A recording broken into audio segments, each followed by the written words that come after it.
एक बात याद रखिए कि लिखने वाले ने लिख तो दिया, उसकी मर्जी थी, उसने कितना दुख कितना सुख लिखा ये उसके ऊपर है। पर एक बात याद रखो कि उस दुख सुख को हमें भोगना है, पर भोगने से पहले सुख जब हम भोगते हैं तो हमको बड़ा आनंद आता है, बड़ा एंजॉयफुल अपनी जिंदगी को जीते हैं। पर थोड़ा सा दुख अगर हमारी जिंदगी में सम्मुख में आ जाता है तो हम रोना चालू कर देते हैं, हम बिलखना चालू कर देते हैं, हम ये भूल जाते हैं कि परमात्मा ने अगर सुख में हमारा साथ दिया तो दुख में भी तो देगा, छोड़ तो ना देगा वो।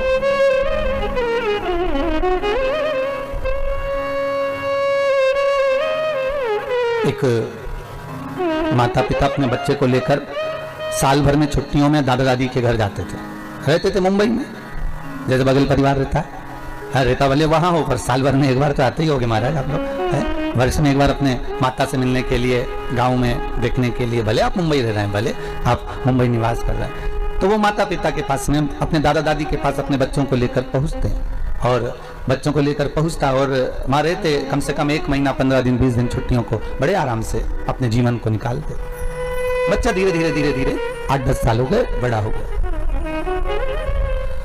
अब बच्चा बड़ा हो गया तो वो बच्चा जब बड़ा हो जाता है तो बच्चा कहता है पापा अब की बार दादी के घर में खुद जाऊंगा, आप मुझे ट्रेन में बिठा देना और मैंने सब देख लिया कि ट्रेन में कहां से बैठना है, कहां उतरना है, कैसे बैठना है, क्या करना है, टिकट कहां से लेना है, सब मैंने देख लिया, आप चिंता मत करना, मैं बैठ जाऊंगा और चले जाऊंगा। लड़का हो गया बड़ा, 12-15 साल का, 20-15 साल का और 10-15 साल का बालक बोला अब मुझे जाने दो, अब मेरे को जाना है। ठीक है बेटा जाओ। पापा ने कहा नहीं नहीं नहीं, बहुत लंबा सफर है बच्चा, ए बबुआ ये समय अच्छा नहीं चल रहा है, ये सफर बहुत लंबा है, तुम जाकर करोगे क्या, हम तुम्हारे साथ चलते। नहीं माँ, नहीं पापा, नहीं बाबूजी, मैं भी चलूंगा। ठीक है चलो, अब आप मत जाओ, हम चले जाएंगे। बबुआ को टिकट दिला दिया और बालक को जब टिकट दिलाया ट्रेन का, पिताजी उसको स्टेशन छोड़ने के लिए गए, समझाया आराम से बैठना, डरना नहीं, टीटी आए टीसी आए उसको टिकट दिखा देना और बिल्कुल मत घबराना हो, और भोजन रख दिया है झूले के अंदर, खा लेना, स्टेशन पर उतर जाना, ध्यान रखना, आराम से जाना, चिंता मत करना। और बेटा कहने लगा पापा मैंने साफ देख लिया है, आप चिंता मत करो, मैं आराम से चले जाऊंगा, आप क्यों टेंशन ले रहे हो, आपको चिंता करने की जरूरत नहीं, मैं साफ पहुंच जाऊंगा, आप तो मैंने देख लिया, अब आपको टेंशन नहीं है, आप तो जाओ। पिताजी ने जेब में से एक पर्ची निकाली और बेटे के जेब में दे दी, ले ये पर्ची रख ले तेरे पास में, जब तुझे कहीं भय लगे, कहीं ऐसा लगे कि जरूरत है तब इस पर्ची को निकाल लेना, थोड़ा सा पढ़ लेना हो। ठीक है।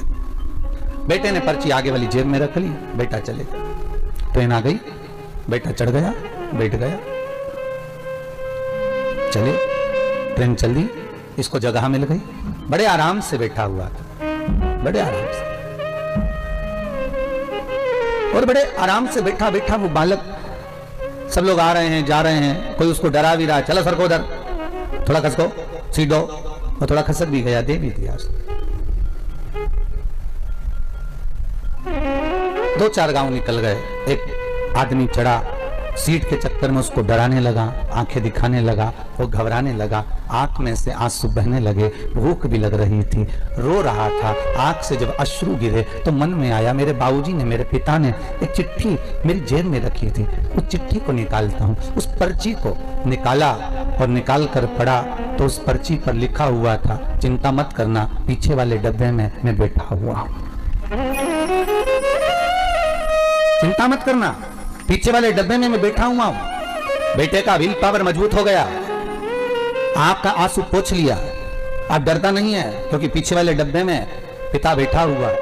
जीवन में इस तरह के दुख, तकलीफ, कष्ट जिंदगी में बहुत आएंगे, डराने वाले भी मिलेंगे, घबराने वाले भी मिलेंगे, आंख दिखाने वाले भी मिलेंगे। आंखों में आंसू जब आए तो चिंता मत करना, इस कथा को, शिव महापुराण की इस कथा को याद करना कि पीछे वाले डब्बे में मेरा भोलेनाथ बैठा हुआ है, चिंता करने की जरूरत नहीं है, तू तो अपना कर्म किए जा, बाकी की चिंता वो विश्वनाथ करेगा। वो बाप जगत का पिता, हम कहते हैं ब्रह्मा के पिता हैं भगवान विष्णु, क्योंकि नाभि से प्रकट हुए हैं।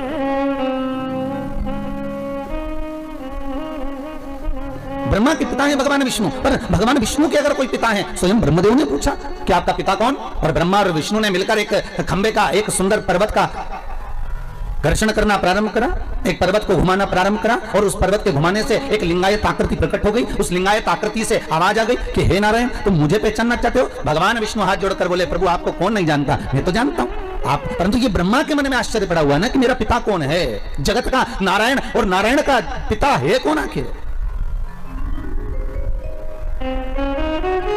मेरे मन में संशय नहीं है। चिंता दूसरों को होती है, सब बड़ा टेंशन है दूसरों को, अपने को चिंता नहीं इतनी हो जितनी दूसरों को चिंता है। इतने बड़े बड़े बच्चे हो गए, ना जाने शादी कब करेंगे। अरे बच्चे उनके सही है कि गलत है? बड़े भी हो गए तो उनके घर में हो गए, पढ़े लिख गए तो उनके घर में लिख गए, पर टेंशन इनको हो गई कि बताओ इतने बड़े बड़े हो गए, फिर टेंशन हो गई इतनी सारी जमीन खरीदते जा रहे हैं, करेंगे क्या? सारी फैक्ट्रियां लाकर यही गांव में पांडे तारामी तो ना डाल देंगे, बड़ी चिंता। एक बिल्डिंग बन गई, ये उसी में का हाल हो गया रे बाबा। जैसे बुढ़िया बाहर बैठी थी और उसके सामने से कपास की गाड़ी निकल कर गई, और जैसी कपास की गाड़ी निकल कर गई तो बुढ़िया के मन में इतना कपास गाड़ी भरकर, राम जी राम, कितने का बिकेगा और बिकेगा तो कितना पैसा आ जाएगा, और पैसा आ जाएगा तो इनकी तो बिल्डिंगें बन जाएगी। बुढ़िया टेंशन लेके चक्कर खा के नीचे गिर गई। घर के बेटे आए, बुढ़िया को उठा कर ले गए तो पानी का छींटा दिया, पर बुढ़िया नहीं उठी। डॉक्टर को बुलाया, डॉक्टर साहब हमारी अम्मा को कुछ हो गया। अम्मा को क्या हो गया? अम्मा को देखा तो बढ़िया, सांस भी अच्छी चल रही है, इसका सब बीपी मीपी शुगर मुगर सब बढ़िया, फिर इस पे पानी का छींटा दो। उठाया, नहीं उठा, अम्मा नहीं उठ रही साहब। डॉक्टर साहब देखो जरा, आधा घंटा हो गया अम्मा नहीं उठी। पूरे गाँव में खबर हो गई कि बेचारी वो अम्मा बाहर बैठी थी और चक्कर खा के गिर गई, ना जाने उसको क्या हो गया, उठ ही नहीं रही है। इसको तो उठाया, उठ ही नहीं रही है। तब एक पड़ोसन को मालूम पड़ा, और पड़ोसन इसके पास बहुत बैठती थी, तो पड़ोसन आई, क्या हो गया जीजी को? हुआ क्या कि बस सामने से कपास की गाड़ी निकल कर गई और जीजी चक्कर खा के गिर गई। इतने में पड़ोसन ने कहा, चिंता मत करो, सब हट जाओ यहाँ से, अभी थोड़ी देर में उठ जाएगी, तुम चिंता मत करो। और ये बाहर गई पड़ोसन और दौड़ती आई और आकर बोली, जीजी उठ, अरे जीजी उठ, तेरे सामने से जो कपास की गाड़ी गई थी ना उसमें आग लग गई। जीजी उठ के बैठ गई, जीजी तुरंत उठ के बैठ गई। क्यों? क्योंकि जगत संसार को आप अगर आगे बढ़ रहे हो, जगत संसार को आप अगर अग्रण्य भाव में बढ़ते जा रहे हो, जगत संसार में अगर आप कुछ अच्छा करते चले जा रहे हो, तो दुनिया के लोगों को टेंशन में आ जाते हैं और टेंशन लेते लेते ही बस यही सोच के मर जाते हैं, इतने बड़े बच्चे हो गए, इनके शादी कब करेगी, इतनी जमीन ले ली, ना जाने क्या होगा, मकान काय को बना लिया, जब सभी को मुंबई में रहना था तो गाँव में बनाने की जरूरत क्या थी, और बनाना भी था तो एक ही कमरा बनाना था, 12 काय को बनाए। अरे 12 इन्होंने इसलिए कमरे बनाए कि एक ज्योतिर्लिंग का एक कमरा। 12 कमरे कितने ज्योतिर्लिंग के हो गए? अरे बोलो तो सही। अरे इनको मालूम था किसी और वाला महाराज आएगा, अकेले नहीं आएगा, एक हर ज्योतिर्लिंग का एक शंकर लेकर आएगा और हर कमरे में एक शंकर रहेगा, इसलिए 12 बनाए हो, टेंशन न कीजिएगा। शिव करुणा सागर, और चिंता हमें व्याप्त है, हम सोच रहे हैं होगा क्या, छोड़ दो, पीछे वाले डब्बे में वो बैठा हुआ है। तुम 2 कदम आगे बढ़ते हो, तुम्हारे पीछे पीछे सपोर्ट करने के लिए मेरा कालों का काल महाकाल पीछे से चलता रहता है, पीछे से। आगे क्यों नहीं आता गुरुदेव? आप कहते हो कालों का काल महाकाल चल रहा है, तो आगे क्यों नहीं आता? इसलिए शिव कहता है कि मैं सम्मुख में आऊंगा तो तेरी शान घट जाएगी, मैं पीछे रहकर तुझे आगे बढ़ाता हूं, जब तू आगे बढ़ जाता है तो मेरा नाम लेता है तो मुझे उसमें खुशी होती है। मां, एक घर की माता सबसे ज्यादा प्रसन्न कब होती है? जल्दी उत्तर दो दे भैया, बहुत प्रेम से उत्तर देना हो। घर की मां सबसे ज्यादा प्रसन्न कब होगी? घर की बूढ़ी मां सबसे ज्यादा प्रसन्न जब होती है जब बच्चा कहता है मम्मी भूख लगी है, तो माँ भी कहती इतना बड़ा हो गया, अपनी धर्मपत्नी से के वो बउआ वो लाएगी तेरे लिए, भोजन बना कर लाएगी, दाल बना कर लाएगी। तब बेटा कहता है मम्मी दाल तो तेरे हाथ की अच्छी लगती है माँ, तू बना कर ला। तब माँ प्रसन्न हो जाती है। माँ को धन नहीं चाहिए, माँ को दौलत नहीं चाहिए, माँ को संपदा नहीं चाहिए। आज नवरात्र का प्रति दिवस है, आज गणगौर का दिन भी है, आज सौभाग्य तीज भी है। ये जगत जननी जगदम्बा तुम्हारी वस्तुओं से प्रसन्न नहीं होती, ये जगत जननी जगदम्बा तुम्हारे आभूषणों से प्रसन्न नहीं होती, ये जगत जननी जगदम्बा तुम्हारे मेवे और पकवान से प्रसन्न नहीं होती। ये जगत जननी जगदम्बा केवल तुम्हारा भाव देखती है कि मेरा पुत्र मेरा बेटा ये संसार का मानव मुझे कैसे रिझा रहा है, ये मुझे कैसे मना रहा है। उसकी प्रसन्नता केवल एक भाव से,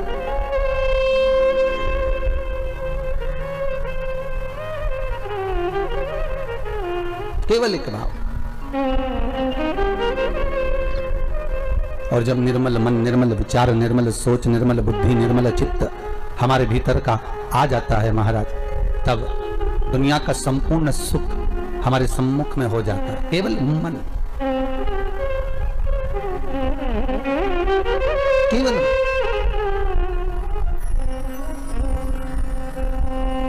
और ये मन, ये चित्त, ये वृत्ति शिव के साथ जब लग जाए। भगवान शंकर का जब शिवलिंग प्रकट हुआ तो भगवान शंकर ने पूछा, मुझे प्रकट करने का कारण क्या था? क्या आप नारायण को यह पता नहीं था कि मैं आपका पिता हूं? क्या ब्रह्मदेव को यह मालूम नहीं था कि मैं इनका दादा हूं?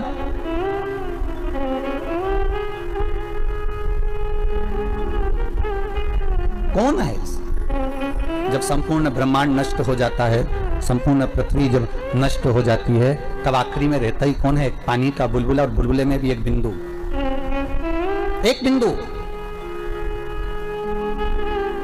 कभी ब्रह्म कुमारी आश्रम में जाकर देखिएगा, वहां से अगर आप ज्ञान प्राप्त करेंगे तो वहां की बहन जी बताती हैं कि मात्र अगर इस संसार की रचना का केंद्र बिंदु कोई परमात्मा है तो एक बिंदु है, वो बिंदु कोई दूसरा नहीं, आद्य शक्ति भगवान शिव ही, शंकर ही उस ब्रह्म कुमारी आश्रम में बताया जाता है। बहन जी बताती हैं कि ये बिंदु ही शंकर है, उस शंकर से ही सर्व जगत की उत्पत्ति है, उस शिव से, उस शंकर से, उस कैलाशी से, उस त्रिकालदर्शी से सर्व जगत की उत्पत्ति है। जैसे मकड़ी जाले को बना देती है और भगवान शंकर भी उसी तरह जाले को निर्मित कर देते हैं, संसार को निर्मित कर देते हैं। पर जब देखते हैं कि संसार के लोग मुझसे दूर हो गए, ये संसार के लोग भजन चित्त वृत्ति से दूर हो गए, इनके भीतर का अहंकार जाग गया है, अहंता जाग गई है, और दिन भर एक बात कहते हैं, मैं हूं, मैं कर रहा हूं। अगर मैं दुकान नहीं जाऊंगा तो काम नहीं होगा, मैं घर नहीं चलाऊंगा तो काम नहीं होगा, मैं फैक्ट्री नहीं चलाऊंगा तो फैक्ट्री नहीं चलेगी, अगर मैं नहीं होगा तो यह काम नहीं होगा। हर व्यक्ति के मन में केवल एक ही बात अड़ जाती है कि मैं हूं तो हो रहा है, मैं हूं तो होगा, अगर मैं नहीं होगा तो कुछ नहीं होगा।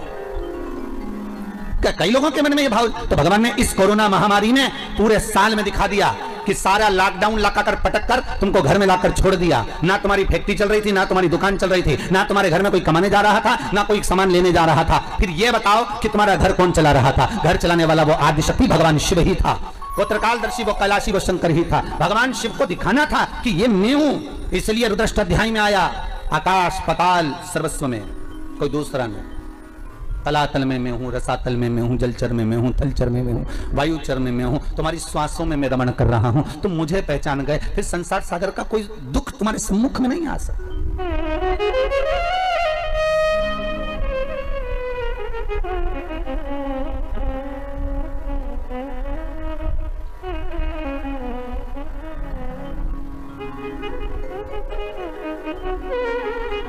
फिर कोई दुख, कोई तकलीफ, कोई कष्ट हमारे जीवन में, हमारे सम्मुखता में कैसे प्रकट हो सकता है?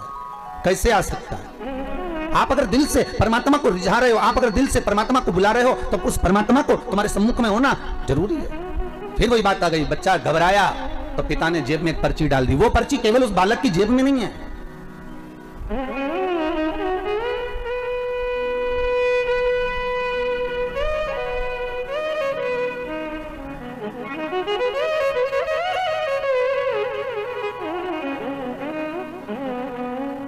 वो पर्ची केवल एक बालक की जेब में नहीं, वो पर्ची भगवान जब हमें पैदा किया, संसार सागर में जब उसने भेजा, माता के गर्भ से जब हमने जन्म लिया, वो पर्ची भगवान ने अपनी जेब में भी डालकर भेजी है। इस मन में एक पर्ची को रख दिया गया है कि जब तू दुख लगे, जब तुझे कष्ट लगे, जब तुझे लगे कि अब कोई साथ नहीं दे रहा, तब चिंता मत करना, वो पर्ची को निकाल लेना कि पीछे मैं खड़ा हूं, तो चिंता मत करना, मैं तेरे साथ में हूं। अगर सुख में हूं तो दुख में भी तेरे साथ में हूं। क्यों चिंता, क्यों चिंता? आज तीज है, सौभाग्यवती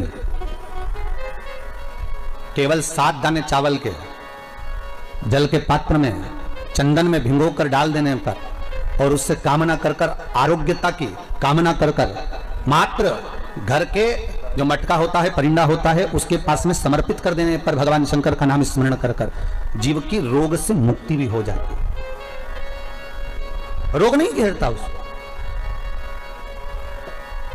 आरोग्यता का अनुभव, आरोग्यता का सुख प्राप्त होता है। शिव महापुराण के लिए लोग कहते हैं, कई लोगों के, कई विप्रजन, कई ब्राह्मण जन भी पूछते हैं, गुरुदेव ये बताओ कि इतने सारे उपाय आप बताते हो, पुराणों में से निकाल कर, और हम भी प्रयास करें इसको निकालने के लिए, तो हम कौन सी पुराणों में ढूंढे? तो आपसे भी निवेदन है, स्कंद पुराण से निकालिए, लिंग पुराण से निकालिए, नर्मदा पुराण से निकालिए, देवी भागवत से निकालिए, श्रीमद् भागवत से निकालिए, शिव महापुराण से निकालिए, गर्ग संहिता से निकालिए, पद्म पुराण से निकालिए, राधा वल्लभी से निकालिए, एक एक पुराण में से, एक एक चरित्र में से। और तो और हम तो सहज भाषा में कहते हैं कि गीता प्रेस गोरखपुर की सारी गीता प्रेस गोरखपुर के अंकों को लेकर आ जाइए, चाहे शिव अंक हो, चाहे सती अंक हो, चाहे पार्वती अंक हो, चाहे मानस अंक हो, चाहे धेनु अंक हो, एक एक भगवान गीता प्रेस का एक एक अंक खरीद कर लेकर आओ, कल्याण का एक एक अंक तुम्हारे पास में लेकर आओ, और उस अंक में से एक एक उपाय को निकालने का प्रयास करो। आपको सारे उपाय मिल जाएंगे जो इस व्यासपीठ से बताए जाते हैं। सारे उपाय आपके सामने आ जाएंगे कि जो व्यासपीठ से दिए गए, सारे उपाय आपके सम्मुख में। हाथ निकालो और उसको पढ़ो और उसको लाइए। बस दबा दिया गया।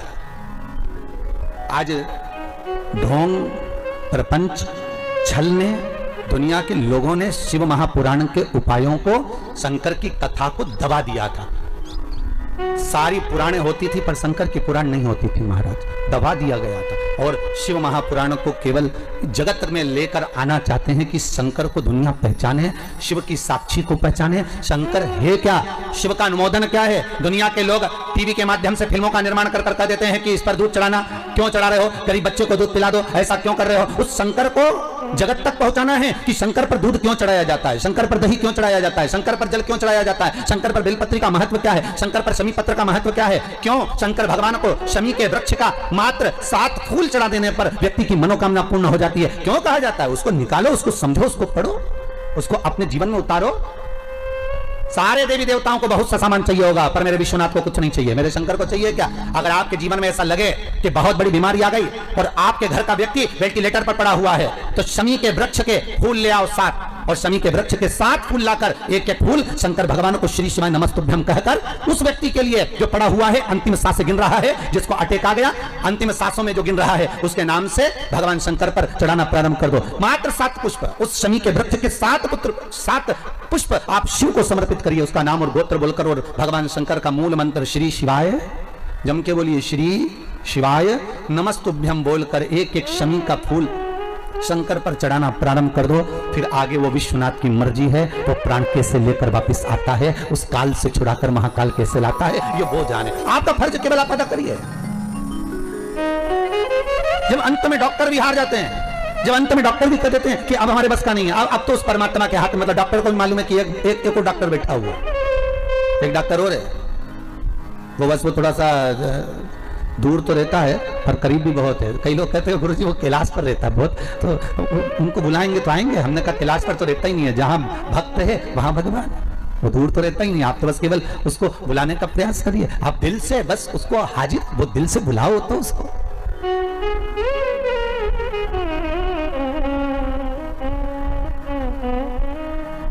ये बघेल परिवार का बालक ने टीवी पर कथा सुनकर मन में सोच लिया था कि शिव महापुराण की कथा कराना।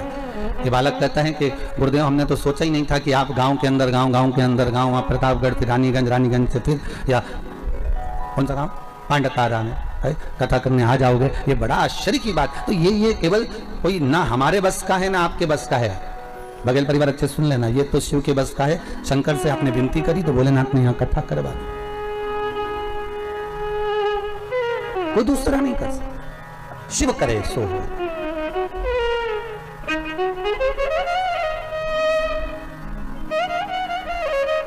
और उसके सिवा दुनिया में कोई कर भी नहीं सकता कि जल है गहरा नाव पुरानी,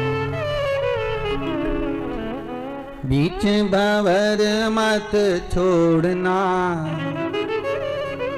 बीच भंवर मत छोड़ना, भोले जी मोरी लागी लगन मत तोड़ना, भोले जी मोरी लागी लगन मत तोड़ना, भोले जी मोरी लागी लगन मत तोड़ना, भोले जी मोरी लागी लगन मत तोड़ना, लागी लगन मत तोड़ना हो प्यारे, लागी लगन मत तोड़ना हो प्यारे, लागी लगन मत तोड़ना हो प्यारे, लागी लगन मत तोड़ना, भोले जी मोरी लागी लगन मत तोड़ना, भोले जी मोरी लागी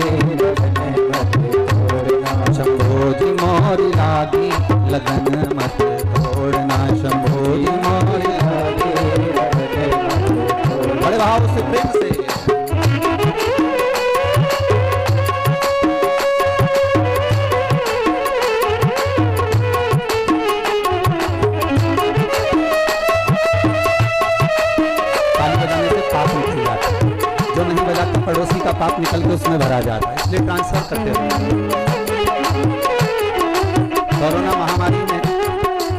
कोरोना महामारी में 5 एक्सरसाइज बताई गई है कोरोना से भगाने के लिए। पहली है, दूसरी है, तीसरी है, चौथी है जम जम कर ताली बजाना। लागी लगन मत तोड़ना हो प्यारे, लागी लगन मत तोड़ना, हाँ प्यारे, लागी लगन मत तोड़ना हो प्यारे, लागी लगन मत तोड़ना, बोले बीमारी लागी लगन मत तोड़ना, बोले बीमारी लागी लगन मत तोड़ना, शंभो जी मोरी लागी लगन मत तोड़ना, शंभो जी मोरी लागी लगन मत तोड़ना।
पुरानी जल गहरा नाव पुरानी, ओ जल गहरा नाव पुरानी, जल गहरा नाव पुरानी, बीच भंवर मत छोड़ना हो बोले, बीच भंवर मत छोड़ना, बोले बीमारी लागी लगन मत तोड़ना, बोले बीमारी लागी लगन मत तोड़ना, शंभो जी मोरी लागी लगन मत तोड़ना, शंभो जी मोरी लागी लगन मत तोड़ना, लागी लगन मत तोड़ना हो बोले, लागी लगन मत तोड़ना, हाँ बोले लागी लगन मत तोड़ना हो बोले, लागी लगन मत तोड़ना, बोले जी मोरी लागी लगन मत तोड़ना, बोले मोरी लागी लगन मत तोड़ना हो।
सेठ है तू ही साहूकार है, तू ही मेरा सेठ है तू ही साहूकार है, ओ तू ही मेरा सेठ है तू ही साहूकार है, तू ही मेरा सेठ है तू ही साहूकार है, ब्याज पे ब्याज मत जोड़ना हो बोले, ब्याज पे ब्याज मत जोड़ना, हाँ बोले ब्याज पे ब्याज मत जोड़ना हो बोले, ब्याज पे ब्याज मत जोड़ना, बोले जी मोरी लागी लगन मत तोड़ना, बोले जी मोरी लागी लगन मत तोड़ना, बोली मोरी लागी लगन मत तोड़ना, बोली मोरी लागी लगन मत तोड़ना, लागी लगन मत तोड़ना हो बोले, लागी लगन मत तोड़ना, हाँ बोले लागी लगन मत तोड़ना हो, बोले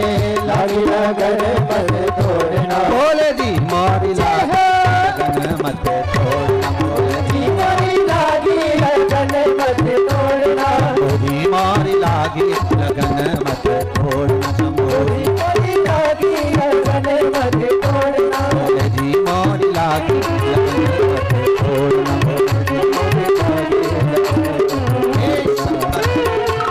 कालदर्शी है, कैलाशी है, अविनाशी है शंभो। ये दिल, ये चित्त, ये वृत्ति, ये मन जो आपसे लगा हुआ है, बस ऐसी कृपा करना कि ये मन जो आप में रमा हुआ है, ये मन रमा रहे। कोई ऐसा क्रम ना हो जाए कि दुनिया मेरे पर उंगली उठाए, कोई ऐसा क्रम ना हो कि दुनिया मुझ पर उंगली उठाए और कहे कि बताओ ये शंकर की आराधना करती थी, ये शिव स्मरण करती थी, ये शंकर का भजन करती थी, ये शिव भक्ति करती थी, और शंकर का भजन करने के बाद भी इसको बताओ इतना दुख आन पड़ा तो हमारा कुछ ना बिगड़ेगा, तुम्हारी शान जाएगी, पकड़ लो हाथ त्रिपुरारी, नहीं तो डूब जाएगी। हमारा क्या बिगड़ना है, दुनिया कहेगी तो यही कहेंगे बताओ शंकर जी की कथा सुनी थी, खूब शिव जी की कथा सुनी, खूब शंकर का अनुमोदन करा, खूब शिव जी का भजन करा, खूब शंकर जी पे बेलपत्र चढ़ाई, सियोर वाला महाराज बोला था ऐसा पूजन करो, खूब करा, उसके बाद भी दुख मिला, कहां से मिला? नहीं नहीं, शंकर जी से कह देना हम सियोर वाले महाराज को नहीं जानते, हम तो आपको जानते, कथा के माध्यम से हम आपको पहचानने लगे। रुक्मणी जी जब सिंहासन पर बैठती थी और नारद जी आकर ज्ञान देते थे तो रुक्मणी ने कृष्ण को कभी नहीं देखा था एक बार भी, पर रुक्मणी जो सुनती थी तो कृष्ण से प्रेम करने लगी थी। बस वही स्नेह आपका शिव से हो जाए। ये जो प्रेम होता है ना, इस प्रेम में होता ही ऐसा, जिससे आप प्रेम करते हो ना उसको दुख होता है ना, तो जो आपसे प्रेम करता है ना दुख उसको ज्यादा होता है। बताओ उसका मोबाइल ले लिया, उससे बात नहीं करने दे रहा, मैं उसको दूसरा दिला दूंगा। शंकर ये प्रेम वाली बात है। अगर हम शिव से स्नेह करते हैं तो दुख तुम्हारा होगा, तो रोने वाला शिव होगा, कष्ट मिटाने वाला शंकर होगा। अगर शंकर से लगन लगाई है, शिव का स्मरण किया है, शंकर का अनुमोदन करा है, तो दुख तुम्हारा होगा, कष्ट तुम्हारा होगा, तकलीफ तुम्हें आएगी, और मिटाने वाला मेरा शंभू होगा, आने वाला शिव होगा, शंकर होगा। कि इसका मोबाइल छुड़ा लिया तो जो प्रेम करने वाला होता है ना वो दूसरा मोबाइल दिलवा देता है, ले 5000 का दूसरा। और अगर मम्मी ने ये भी ले लिया तो चिंता मत कर, और दूसरा दिला दूंगा। शंकर जी भी ऐसा ही, तू मुझसे प्रेम करता है, तेरे को अगर दुख आया चिंता मत करना, दुनिया ताने देगी, गाली देगी, अपशब्द कहेगी, मैं बैठा हूं पीछे से डब्बे में, तुम यही हूं ना पीछे, चिंता क्यों करता? और अगर दुनिया की वस्तु कुछ ले भी ली तो मैं बैठा हूं, क्यों चिंता करना? अभी एक प्रश्न है, देखो आप, संजीत जी द्विवेदी हैं, भगवान शिवनगर से, प्रतापगढ़ से हैं। कहां बैठे हैं? अच्छा, संजीव जी आप ही हैं। आपने एक प्रश्न किया है गुरुदेव कि आपने तुलसी जी का महत्व समझाया, रुद्राक्ष का महत्व समझाया, पर आप कहते हैं कि गले में तुलसी हो, रुद्राक्ष हो, स्नान करने जाएं तो वो पानी शरीर पर आता है तो गंगा यमुना सरयू सरस्वती का फल मिल जाता है। पर हमारे को ऐसा सुनने को मिलता है कि रात को तो तुलसी